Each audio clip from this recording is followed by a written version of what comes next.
السلام عليكم ورحمة الله وبركاته. معاكم تونا في المطبخ وتوتا علي على الفيس. ووصفتنا النهاردة من الزمن الجميل هنعمله البصارة. هنعملها بطريقة سهلة وبسيطة جدا.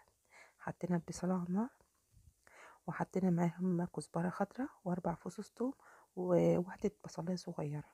دي يا جماعة كزبرة خضراء مش بقدونس، كزبرة خضراء. تمام.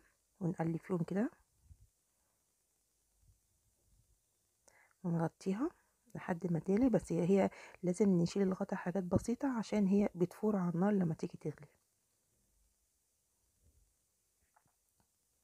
وكده بعد ما استوت معانا، بصوا يا جماعة، في ناس بتضربها بالهاند بلندر، اوكي، عايزة تبرد شوية تحطيها في الخلاط مفيش مشكلة. انا ضربتها بالهاند بلندر. ودي المسقعة بتاعتنا الجميلة، عملتها لكم قبل كده في القناة برضو.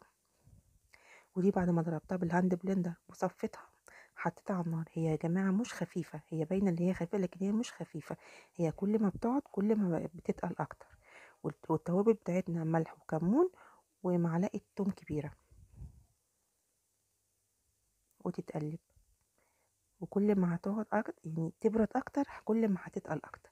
في ناس بتحطها في اطباق وبتحط لها فوق بصل متحمر او بسطرمه. وفي ناس بتاكلها كده عادي، يعني هي يعني التقديم ده بتاعكم انتوا. وهنا بقى حطيت معلقه كبيره توم في زيت.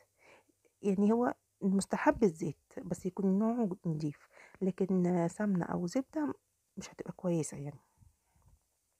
واول ما تتحمر التوم انزل عليهم على طول بكزبره، زي التقليه بتاعه الملوخيه.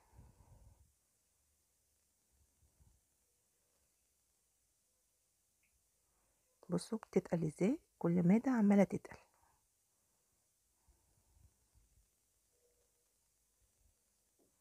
جميله بجد يا جماعه، جميله بجد. بصوا الطشه وجمالها، شوفوا الجمال، بصوا ريحتها هتلم الجيران زي ما بيقولوا كده. ده الزمن الجميل بجد، جميله بجد. في ناس بقى بتحطها في اطباق على طول ولحد ما بتجمد وتسيبها، وفي ناس بتحطها في الحله كده وتغرف على طول. انا صراحه بغرف عبينها على طول يعني، ما بحطهاش في اطباق. بصوا جميله ازاي وهتتقل اكتر واكتر. ولا المسقعه خطيره بجد يا جماعه. ودي كانت وصفتنا. السلام عليكم.